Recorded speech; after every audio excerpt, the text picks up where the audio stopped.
Friends, welcome to maths world GM sir channel. आपका हार्दिक स्वागत है। नमस्कार। आज आप लोग 10th स्टैंडर्ड का टॉपिक रिलेशंस एंड फंक्शंस सीखने वाले हैं। आप लोग ध्यान से सुनिएगा और हर एक बात को समझकर कुछ पॉइंट्स आपको नोट करने होंगे, इसलिए आप अपने हाथ में एक किताब और एक पेन रखें, जिससे कि आप इम्पोर्टेंट पॉइंट्स जो मैं बताऊं आपको नोट कर सकें। इससे पहले कि हम चैप्टर शुरू करें, आप लोगों को कुछ प्रीवियस नॉलेज होना चाहिए। क्या होना चाहिए मैं बता देता हूँ। प्रीवियस नॉलेज, कार्टेशियन प्लेन के बारे में आपको जानकारी होनी चाहिए और सेट्स के बारे में आपको जानकारी होनी चाहिए। तो चलिए आज हम कुछ नया सीख लेते हैं। आशा है कि आप लोगों को मैं जो बताऊंगा वो समझ में आएगा। अगर चैनल को आप लोगों ने सब्सक्राइब नहीं किया तो सब्सक्राइब कर लीजिए और वीडियो को आप लाइक कर दीजिए। रिलेशंस एंड फंक्शंस में आप लोगों को सबसे पहले मैं इंट्रोडक्शन बताऊंगा, उसके बाद ऑर्डर्ड पेयर क्या होते हैं मैं बताऊंगा, Cartesian product, relations, functions, representation of functions, types of functions, special cases of functions, composition of functions, identifying the graph of linear, quadratic, cubic and reciprocal functions। तो ये बहुत बड़ा चैप्टर है। इस चैप्टर में हम लोग इंट्रोडक्शन और ऑर्डर्ड पेयर ही सीख पाएंगे।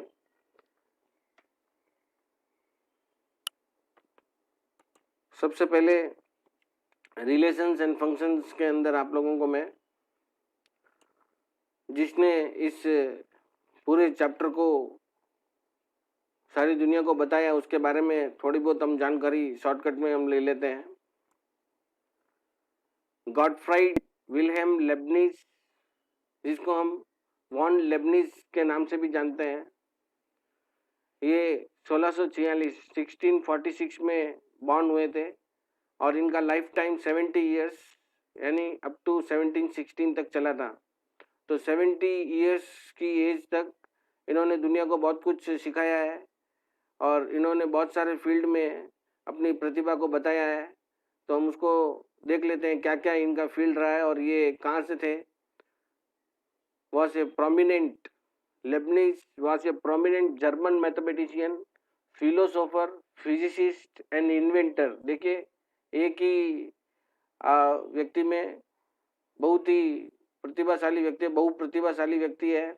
He wrote extensively on 26 topics covering wide range of subjects, among which were geology, medicine, biology, paleontology, psychology, engineering, philosophy, sociology, ethics, history, politics, law and music theory। बहुत सारी चीज़ें हैं। जैसे कि कई जगह में मैंने भी आप लोगों को अपने कुछ जो है मैथ्स के बारे में छोटे छोटे जो है टैग्स लगा के दिखाए हैं। मैथ्स क्यों पढ़ना चाहिए, बहुत सारे टैग छोटे छोटे आप लोगों को लिखे हुए हैं। डिस्क्रिप्शन में आप देखिएगा कि एक ही आदमी इतनी सारी चीज़ें कर सकता है। In a manuscript Leibniz used the word function to mean any quantity varying from point to point of a curve। Leibniz provided the foundations of formal logic and Boolean algebra। बहुत ही important topic है ये सभी physics के अंदर, which are fundamental for modern day computers। For all his remarkable discoveries and contribution in various fields, Leibniz is hailed as the father of applied sciences। देखिए बहुत ही important बात है ये, the father of applied sciences. तो ये point जो है आप लोग नोट कर लेना। Father of applied sciences Gottfried Wilhelm Leibniz, also known as von Lebanese.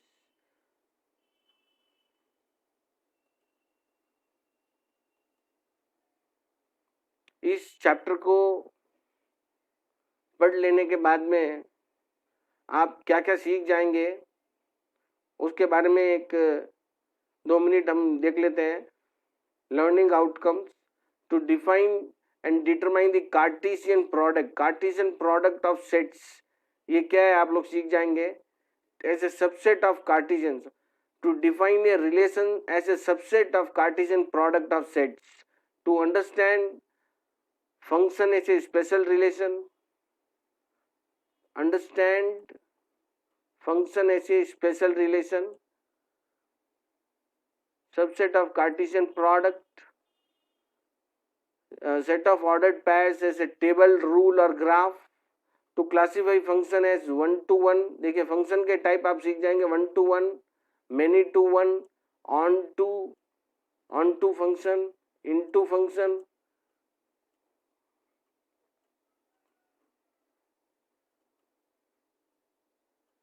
and bijection। तो इतने सारी चीजें आप सीख जाएंगे। To study combination of functions through composition relation. Composition relation बहुत इंपॉर्टेंट है। To understand the graph of linear, quadratic, cubic and reciprocal function. 3 तरह के फंक्शन का आप ग्राफ बनाना सीख जाएंगे।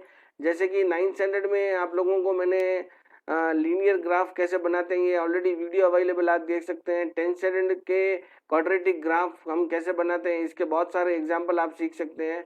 और इसमें केवल आपको जानकारी देंगे कि इनका ग्राफ बनता कैसे है, ये आपको सिखाने के लिए इसमें बताया गया है। लीनियर और क्वाड्रेटिक का हम बहुत सारे एग्जाम्पल सीखते हैं और पूरा टॉपिक डिटेल में भी पढ़ते हैं। तो इस चैप्टर के इंट्रोडक्शन में आप लोग देखेंगे। Introduction, the notion of sets provide the stimulus for learning higher concept in mathematics. ये हायर कॉन्सेप्ट ऑफ मैथमेटिक्स है। बहुत सारी जगहों में इस रिलेशन एंड फंक्शन को स्टैंडर्ड लेवल में ही पढ़ाया जाता है, लेकिन 10th स्टैंडर्ड के लेवल में अगर आप इसको पढ़ेंगे तो आपका बेसिक नॉलेज और भी परफेक्ट होता जाएगा और आप हायर क्लासेस में इसको बहुत ही ध्यान से सीख पाएंगे। तो इंट्रोडक्शन में set is a collection of well defined distinguishable objects. Already हमें प्रीवियस वीडियो स्टैंडर्ड 9 का जो मैं अभी एक्सप्लेन कर रहा हूँ उसमें ये बताया हुआ है आपको एक सेट क्या है। This means that A set is merely collection of something which we may organize, which may recognize in this chapter, and we will try to extend the concept of sets in 2 forms called relations and functions। sets का जो concept आप लोगों ने सीखा है उसको हम इसके अंदर 2 forms में उसको use करने वाले हैं। पहला है relations और दूसरा है functions। For doing this we need to first know about the Cartesian product that can be defined between 2 non-empty sets. तो सेट क्या है आप लोगों को बता दिया। नॉन एम्प्टी सेट वो होते हैं जिसके अंदर वो सेट जो है कुछ ना कुछ एलिमेंट उसके अंदर रहेगा और खाली नहीं रहेगा, ऐसे सेट को हम नॉन एम्प्टी सेट बोलते हैं। So it is quite interesting to note that most of the day to day situations can be represent mathematically either through a relation और a function. For example the distance travelled by a vehicle in given time can be represented at function. देखिए बहुत ही simple है। Daily life का एक example जो है उसको हम फंक्शंस के अंदर ले सकते हैं। The distance travel by vehicle in given time, एक पर्टिकुलर टाइम में एक व्हीकल कितना डिस्टेंस जो है कवर कर सकता है, ये इसको इस सिचुएशन फंक्शन में बता सकते हैं। The price of commodity can be expressed as a function. Price of commodity को भी एक फंक्शंस में हम लोग बता सकते हैं, आपको डिफाइन करके बता सकते हैं of its demand. And the area of polygons and volumes, इन सब को भी हम लोग जो है फंक्शंस के अंदर ट्राई करके बता सकते हैं। Common objects like circle, right circular cone, right circular cylinder, sphere can be expressed as a function and which with one or more variables. इनमें एक से ज़्यादा वेरिएबल को भी यूज करके हम जो है इसके एरिया को और वॉल्यूम्स को पर्टिकुलरली इधर दिया हुआ है area of polygons and the volume. तो इन चीज़ों को हम जो है फंक्शंस क्रिएट करके आप लोगों को बता सकते हैं। In class 9 we have studied the concept of sets. Class 9 में आप लोग क्या सीख के आए हैं ये बता रहा हूँ मैं आपको। कॉन्सेप्ट ऑफ सेट्स सीख के आए। We have also seen how to form a new sets from the given sets by taking union, intersection and complementation. जैसे कि हम लोग नंबर सिस्टम में addition, subtraction, multiplication, division, 4 operation, basic operation, fundamental operation सीखते हैं, वैसे ही हम लोग सेट्स के अंदर 3 ऑपरेशन जो इसके फंडामेंटल ऑपरेशन माने जाते हैं, यूनियन, इंटरसेक्शन एंड कॉम्प्लीमेंटेशन, ये आप सीखते हैं इसके अंदर। और now we are about to study the new set called Cartesian product. जब एक से ज़्यादा सेट के अंदर हम रिलेशन क्रिएट करते हैं तो उसको हम कार्टेशियन प्रोडक्ट यूज़ करके करते हैं, जिसके अंदर हम जैसे ग्राफ में हम जो ऑर्डर्ड पेयर यूज़ करते हैं उसी टाइप से हम ऑर्डर्ड पेयर यूज़ कर सकते हैं। तो ऑर्डर्ड पेयर हमको पता है कि ग्राफ में कार्टेशियन प्लेन में हम लोग x कमा वाई यूज़ करते हैं एक पॉइंट को प्लॉट करने के लिए। एक पॉइंट में x कोऑर्डिनेट और y कोऑर्डिनेट होता है। बस सेम वैसे ही जो है इसके अंदर पहला जो एलिमेंट होगा एक ऑर्डर्ड पेयर के अंदर वो फर्स्ट सेट का एलिमेंट होगा और दूसरा एलिमेंट जो है वो सेकंड सेट का एलिमेंट होगा। इसलिए आप लोग देख सकते हैं कि ये 1, 7, 3, 10, 4 ये जो है रेड कलर में बताया हुआ है और ये 5, 16, 4, 12 और 10 जो है ये ब्लू कलर में बताया गया है। इसका मतलब ये हुआ कि ये लाल वाले जो भी एलिमेंट है वो एक ही सेट के हैं और ब्लू वाले जो एलिमेंट है वो सभी एक ही सेट के एलिमेंट्स हैं। So observe the Cartesians, observe the seating plan in the auditorium. ये एक ऑडिटोरियम है और इसका सीटिंग प्लान क्या है, जैसे कि ये 1,5 है, यानी ये फर्स्ट रो के अंदर 5th सीट होगा। इसका अरेंजमेंट ये बता रहा है 1,5 कहाँ है, तो फर्स्ट रो में जो 5th सीट होगा वो 1,5 हम उसको ले लेंगे। So to help orderly occupation of seats token with the number such as 1,5, ये जो कुछ नंबर से मैंने ऑलरेडी पढ़ लिया है, are issued and the persons who get 4,10 will go row 4 and occupy the 10th seat. तो ये समझने में बहुत ही इजी है। Thus the first number denote the row and the second number denote the seat, and which seat will the visitor with the token 5,9 occupy, ये आप बता सकते हैं। 5th रो में जैसे 9th, 1st, 2nd, 3rd, 4, 5, 6, 7, 8, 9, तो ये लगभग यहाँ आएगी और इस सीट पे जो है वो बैठ जाएगा। So can go to the 9th row and take 15th seat. ये आप लोग समझ लीजिए, फर्स्ट को रो बताएंगे और सेकंड को सीट नंबर बता रहे हैं, तो ऐसा आपको समझना होगा। तो 9th रो में 5th सीट कौन सा होगा, 9,5 होगा, and 5,9 refer to the same location. ऐसा नहीं हो सकता है, तो क्यों नहीं हो सकता है, 9,5 और 5,9 एक ही सीट नहीं हो सकती है, दोनों अलग अलग सीट है। ये आप लोगों को पहले से ही पता है और एक बार फिर से आप इसको रिकॉल करके पता कर सकते हैं। So what can you say about the tokens 2,3, 6,3 and 10,3, ये इसके बारे में आप थोड़ा विचार कर लीजिए। And this is one example where a pair of numbers written in the particular ordered precisely indicates the location and such number pair is called the ordered pair। तो इस टाइप के जो नंबर हमको लोकेशन बताते हैं, उसकी जगह बताते हैं, तो उसको हम ऑर्डर्ड पेयर कहते हैं, ordered pair of numbers. And this notion is skilfully used to mathematise the concept of a relation, skillfully used to mathematize concept of relation। तो ये कुछ पॉइंट्स आप नोट करते रहिए साथ साथ में। अब कार्टेशियन प्रोडक्ट क्या है, देखिए कार्टेशियन प्रोडक्ट बताया है, ए के अंदर कुछ वेजिटेबल्स के नाम लिखे हुए हैं और बी के अंदर कुछ फ्रूट्स के नाम लिखे हुए हैं। तो वेजिटेबल के नाम और फ्रूट के नाम को हम सी, बी और एल ऐसे ले लेते। कैरेट को सी, ब्रिंजल को बी और लेडीज फिंगर को एल, एप्पल को ए, ऑरेंज को ओ और ग्रेप्स को जी लेके ऐसे 2 सेट हम बनाएंगे और उसका एरो डायग्राम आपको बता रहे हैं, वेजिटेबल और फ्रूट। तो इसका कार्टेशियन प्रोडक्ट होगा कैरेट से एप्पल, सी कमा ए, कैरेट से ऑरेंज, कैरेट से ग्रेप एंड कैरेट से स्ट्रॉबेरी। तो एक कैरेट से जो ऑर्डर्ड पेयर बनेगा चारों के साथ बनेगा। एक ग्रीन लाइन आप देख सकते हैं ध्यान से, और तो सी कमा ए, सी कमा ओ, सी कमा जी, सी कमा एस। तो कैरेट्स के साथ ये चारों आएंगे, ब्रिंजल के साथ ये चारों आएंगे और लेडी फिंगर के साथ ये चारों आएंगे। तो इस प्रकार से इसके जो ऑर्डर पेयर बनेंगे 3 into 4 12 ऑर्डर्ड पेयर बन जाएंगे इसके। So this collection represent the Cartesian product of the set of vegetables and the set of fruits। इसका एक डेफिनेशन हम समझ लेते हैं। डेफिनेशन,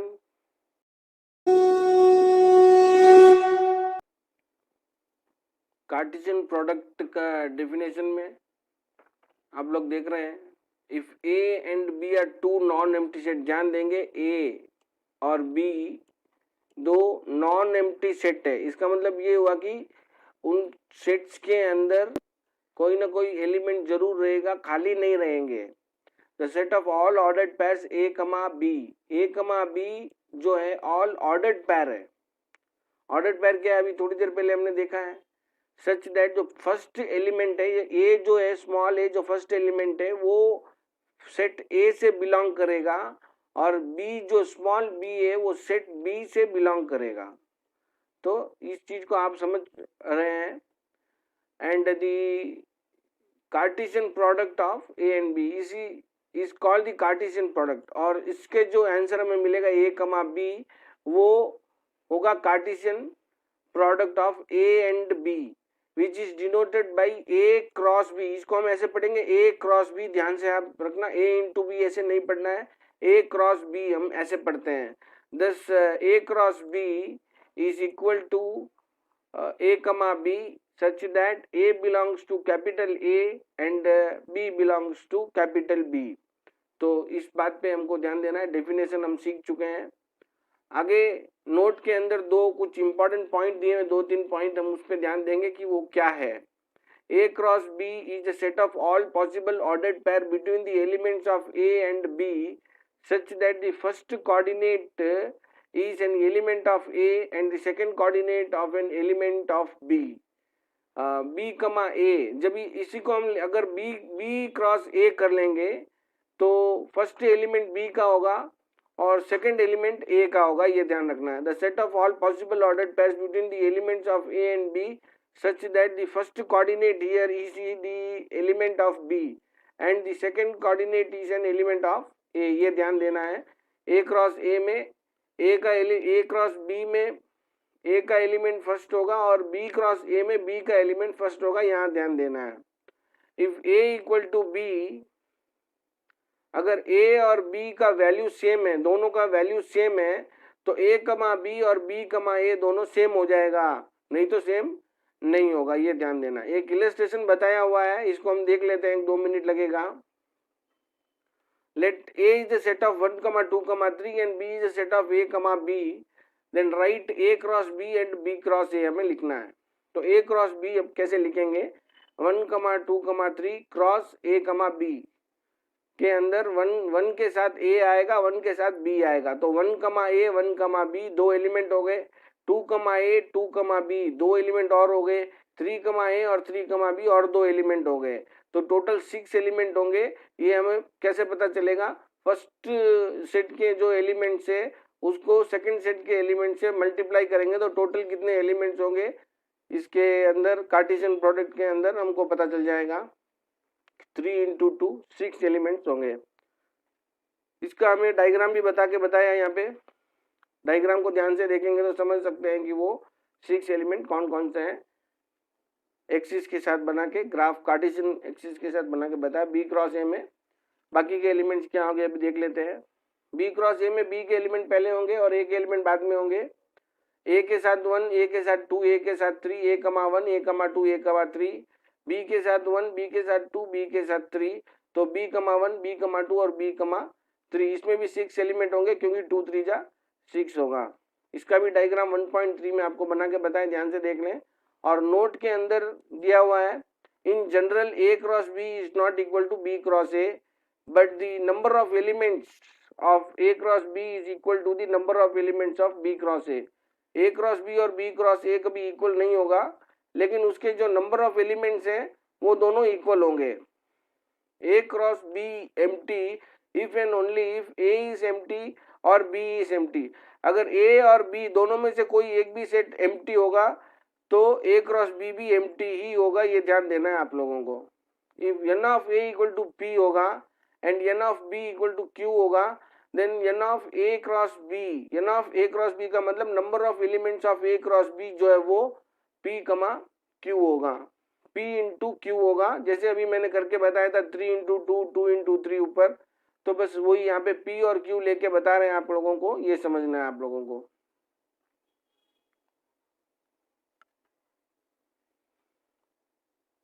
पिछली क्लास में जो आप लोगों ने इनफाइनाइट सेट्स पढ़ा है उसका एक कॉन्सेप्ट देख लेते हैं। नेचुरल नंबर्स, होल नंबर, ये सभी इनफाइनाइट सेट, इंटीजर्स और रैशनल नंबर के जो सेट है वो इनफाइनाइट सेट है। The real numbers are is Q union Q dash, where Q dash is the set of all irrational numbers. Real number के अंदर जो रैशनल नंबर होते हैं और इरेशनल नंबर होते हैं, दोनों का यूनियन रियल नंबर माना जाता है। Illustration 3, for example, let A be the set of numbers in the interval 3, 5, closed interval है ये interval 5, and B is a set of numbers in the interval 2, 3। इसके अंदर हम लेंगे 3 और 5 इंक्लूडेड है और 2 और 3 दोनों इसमें इंक्लूडेड है।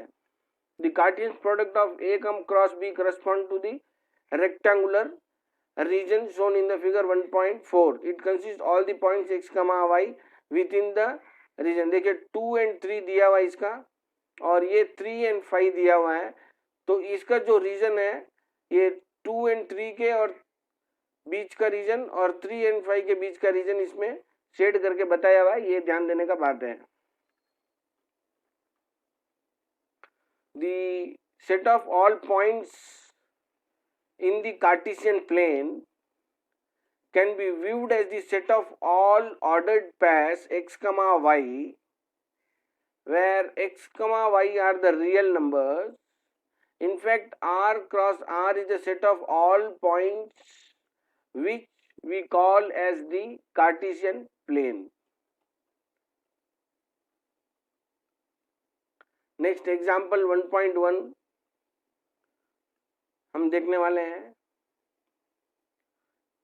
If A is a set of 1, 3, 5 and B is a set of 2, 3, then find A cross B and B cross A. Is A cross B is equal to B cross A? If not, why? अगर नहीं है तो क्यों नहीं है बताना है। So that the number of elements of A cross B and number of elements of B cross A is equal to the number of elements of A into number of elements of B। तो इस example में question आप लोगों को ध्यान से समझना होगा। सबसे पहले दो सेट दिया हुआ है, उससे आप लोगों को सबसे पहले A क्रॉस B और B क्रॉस A फाइंड करना है। सेकंड में आप लोगों को ये देखना है, चेक करना है A क्रॉस B और B क्रॉस A इक्वल है या नहीं, और अगर इक्वल नहीं है तो क्यों नहीं है ये आपको बताना होगा। सो दैट दी, और थर्ड में आपको ये बताना है कि number of elements of A cross B equal होगा number of element B cross A के, और वो इक्वल होगा number of elements of A cross number of elements of B। ये कुछ हम इसमें करने वाले हैं, ध्यान से सुनेंगे और समझेंगे। अगर एग्जाम्पल ध्यान से आप समझ गए हैं तो इसका एक्सरसाइज बहुत ही आसानी से आप कर पाएंगे। So A equals to 1, 3, 5 and B equals to 2, 3 ऐसे लिख के A क्रॉस B फाइंड करना है। 1 के साथ 2 और 3 दोनों आएंगे, 1, 2, 1, 3, 3 के साथ 2 and 3, 3, 2, 3, 3, 5 के साथ 5, 2, 5, 3 ऐसे करके 3, 2 6 एलिमेंट, 1, 2, 3, 4, 5, 6 एलिमेंट आ जाएगा, इसको 1 बोल देंगे। B क्रॉस A फाइंड कर देंगे और 2, 3 और B A होगा 1, 3, 5, 2 के साथ 1, 3, 5 और 3 के साथ 1, 3, 5 आएंगे, 2, 1, 2, 3, 2, 5, 3, 1, 3, 3, 3, 5 ऐसे करके 6 एलिमेंट्स आपको आ जाएंगे, और इस रिलेशन को, इस इक्वेशन को हम 2 बोल देंगे। फ्रॉम 1 and 2 हम ये बता सकते हैं कि A क्रॉस B और B क्रॉस A दोनों सेम नहीं है, क्योंकि 1, 2 और 2, 1 सेम नहीं हो सकता, 1, 3 और 3, 1 सेम नहीं हो सकता, इसलिए ये दोनों भी सेम नहीं हो सकते हैं। नेक्स्ट है number of elements of A 3 है, number of elements of B 2 है, तो n of A cross B होगा n of B cross A। इन दोनों में 6 एलिमेंट हम काउंट करके यहाँ पे लिख सकते हैं फ्रॉम 1 and 2 से। और A cross B into A cross number of elements of A into number of elements of B 3 into 2 6 हो रहा है। वैसे n of B into n of A वो भी 6 हो रहा है, इसलिए ये जो भी रिलेशन है वो ट्रू आ रहा है हमें। बस हम बता सकते हैं, ऐसे बोल सकते हैं कि n of A cross B is equal to n of B cross A is equal to n of A into n of B। तो फर्स्ट एग्जाम्पल हमने अच्छी तरह से समझ लिया है। नेक्स्ट एग्जाम्पल में हमें ए क्रॉस बी दिया हुआ है और ए और बी हमें फाइंड करना है, सेट ए और सेट बी क्या है ये हमें फाइंड करना है। तो ए क्रॉस बी को हम लिख लेंगे और जैसा कि ये ए क्रॉस बी है यानी पहले जो भी एलिमेंट होंगे वो ए के होंगे और दूसरे जो भी एलिमेंट होंगे वो बी के होंगे। पहले जो एलिमेंट है वो ए के और दूसरे जो एलिमेंट है वो बी के। So we have A equals to set of all first coordinates of element A cross B. Therefore, A equal to 3, 5 and B is a set of all second coordinates of elements of A cross B. Therefore, B equal to 2, 4. बहुत ही आसान नहीं है। अगर बच्चे इसको relation को समझ जाते हैं तो इस प्रकार के जो भी क्वेश्चन एग्जाम में पूछे जाएंगे, थोड़ा बदल के भी पूछेंगे तो आप लोग उसका आंसर ध्यान से कर पाएंगे। Let A is the set of x such that x belongs to natural number, x belongs to n such that x is greater than 1 and less than 4, and set B x belongs to whole number where x is greater than equal to 0 and less than 2, and C is x belongs to natural number such that x is less than 3। तो पहले A, B और C तीनों के elements हम लिख लेंगे। A के elements होंगे 2 and 3 क्योंकि x 1 से बड़ा है और 4 से छोटा है तो 2 and 3 आएगा और b जो है 0 से लेके 2 से छोटे तक यानी 0 से 0 और 2 से छोटा हुआ 1 तो 1 तक इसके अंदर एलिमेंट्स आएंगे b के एलिमेंट्स। c के जो एलिमेंट्स हैं वो 3 से बड़ा होगा, लेस देन 3 होगा और नेचुरल नंबर इसलिए 1 से स्टार्ट होगा, सो 1, 2। नेक्स्ट जो है फर्स्ट प्रॉब्लम का इसमें हमें आंसर करके बताया क्या करना है। First A cross B union C, A cross B union सी हमें पूरा फाइंड करना है। इसके अंदर सबसे पहले हम बी यूनियन सी फाइंड करेंगे, बी यूनियन सी। तो सेट बी और सेट सी लिख के दोनों का यूनियन करेंगे। यूनियन का मतलब है सारे एलिमेंट्स मिला के लिखेंगे और एक एलिमेंट को एक बार ही लिखेंगे। इसके बाद ए क्रॉस बी यूनियन सी कर देंगे। ए क्रॉस बी यूनियन सी में पहले ए का एलिमेंट लिखेंगे फिर क्रॉस बी का एलिमेंट लिखेंगे और 2 के साथ 0, 1, 2, 2, 0, 2, 1, 2, 2 और 3 के साथ 0, 1, 2, 3, 0, 3, 1, 3, 2 लिख के एलिमेंट्स फाइंड कर लेंगे ए क्रॉस बी यूनियन सी के। नेक्स्ट ए क्रॉस बी फाइंड करेंगे जो होगा 2, 3 into 0, 1 which is 2, 0 and 2, 1, 3, 0 and 3, 1 ऐसे हम इसका रिलेशन पूरा फाइंड कर लेंगे। नेक्स्ट ए क्रॉस सी फाइंड करेंगे। ए क्रॉस सी में 2, 3 इंटू 1, 2 होगा जो 2, 1, 2, 2, 3, 1, 3, 2 ऐसे हमारा ए क्रॉस सी का रिलेशन बनेगा। इसके बाद हम दोनों को ए क्रॉस बी और ए क्रॉस सी का यूनियन करेंगे और दोनों का यूनियन यानी दोनों के सारे एलिमेंट जो है मिला के लिखेंगे और एक एलिमेंट को एक बार ही लिखेंगे। अगर कोई एलिमेंट 2 बार आ गया है तो भी उसको एक बार ही लिखा जाएगा। फाइनली सिंप्लीफाइड फॉर्म ऐसे लिखेंगे। उसके बाद इस रिलेशन को 2 बोलेंगे और ऊपर जो रिलेशन 1 हमें मिला है इस रिलेशन को 1 को और 2 को कंपेयर करेंगे। 1 में आप लोग देखिए 2, 0 इसमें भी 2, 0, 2, 1, 2, 1, 2, 2, 2, 2, 3, 0, 3, 0, 3, 1, 3, 2 दोनों में सेम एलिमेंट्स हैं। इसका मतलब ये दोनों इक्वल है। जब सारे एलिमेंट सेम होते हैं और नंबर ऑफ एलिमेंट सेम होते हैं तो दोनों इक्वल माना जाएगा। Therefore from 1 and 2 A cross B union C is equal to A cross B union A cross C को हम वेरीफाई कर चुके हैं। दूसरा वेरिफिकेशन हमें दिया हुआ है A cross B intersection C is equal to A cross B intersection A cross C. तो सबसे पहले बी इंटरसेक्शन सी फाइंड कर लेंगे, इंटरसेक्शन 1 आएगा और उसके बाद ए क्रॉस बी इंटरसेक्शन सी ए के साथ 1, 2 को 1 को हम लोग कार्टेशियन प्रोडक्ट फाइंड करेंगे 2, 1, 3, 1 बहुत ही आसानी से फाइंड हो जाएगा। ए क्रॉस बी और ए क्रॉस सी ऊपर भी हमने फाइंड कर लिया है। नेक्स्ट इन दोनों का इंटरसेक्शन करेंगे, दोनों के कॉमन एलिमेंट्स यहाँ हम लोग लिख लेंगे।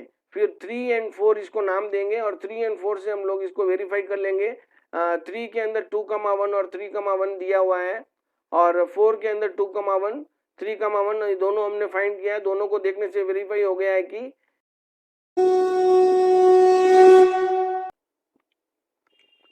तो हमने देखा कि वेरीफाई हो गया 3 and 4 से ये वेरीफाई हो गया है। नेक्स्ट नोट हमारे पास है, इंपॉर्टेंट नोट है, उसको थोड़ा ध्यान से पढ़ लेते हैं. About two verified properties are called distributive property of Cartesian product over union and intersection.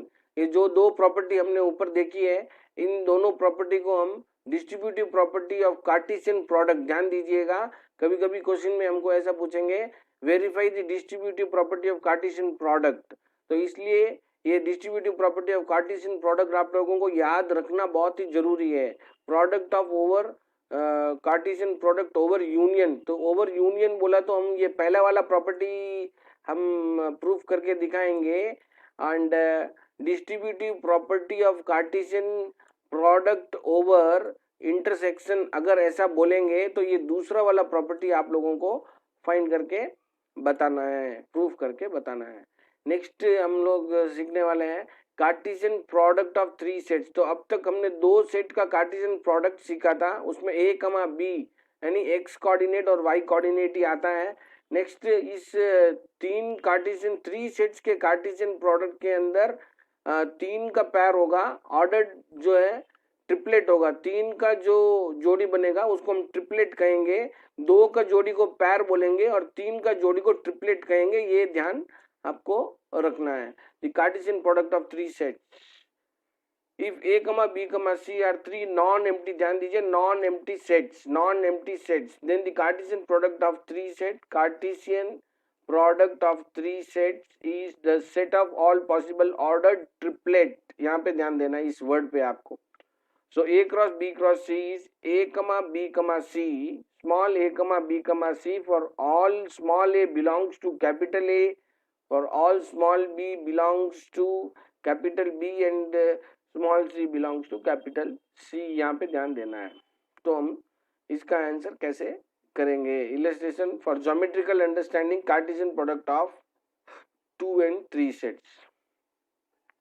2 sets का हमने देखा है a क्रॉस b, और उसके लिए जब दो एक्सिस होगा हमारे पास ग्राफ में, x और y एक्सिस, तो इस प्रकार से उसका ग्राफिकल रिप्रेजेंटेशन या ज्योमेट्रिकल अंडरस्टैंडिंग हम इस प्रकार से करेंगे. 2D शेप होगा, ये दो कोऑर्डिनेट्स है इसलिए.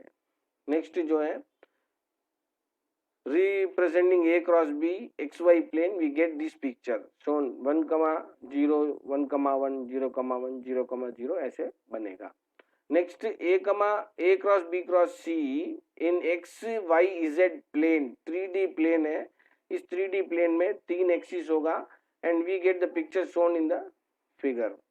तो तीन एक्सिस ब्लू लाइन से आप एक्सिस देख सकते हैं, x एक्सिस, y एक्सिस और z एक्सिस. 3 डायमेंशन है. हमारे घर के दीवार के जो भी कोने में आप ऐसा फिगर देख सकते हैं, दीवार का कोना में आपको दिखाई देगा ऐसा ऊपर जाते हुए, ऐसे साइड में एक, और ऐसे लेंथ ब्रेड्थ और ये हाइट जाते हुए जो दीवार का कोना देखेंगे आप, तो ये आपको फिगर जो है दिखाई देगा. ठीक है. सो thus a cross b represent the vertices of a square of 2 dimension and a cross b cross c represent the vertices of cube in 3 dimension. so square in 2 dimension है और cube in 3 dimension है, ये हमने देखा है. In general, the Cartesian product of two non-empty sets provides a shape into 2 dimension and Cartesian product of 3 non-empty sets provides the object in 3 dimension. इसको हम words में ऐसा लिखेंगे. समझना था 2 डायमेंशन 3 डायमेंशन मैंने आपको समझाया, और अगर वर्ड्स में आप लोगों को लिख के बताना है तो इस टाइप से आप लिख के इसको बता सकते हैं, नोट कर सकते हैं आप. तो इस वीडियो में हम इतना ही सीखने वाले हैं. अगले वीडियो में हम एक्सरसाइज 1.1 सॉल्व करेंगे. तो तब तक के लिए धन्यवाद. अगर आप लोगों ने चैनल को सब्सक्राइब नहीं किया है तो सब्सक्राइब कर दीजिए, वीडियो को लाइक कर दीजिए. आप भी वीडियो देखते रहिए, अपने दोस्तों को देखने को कहिए.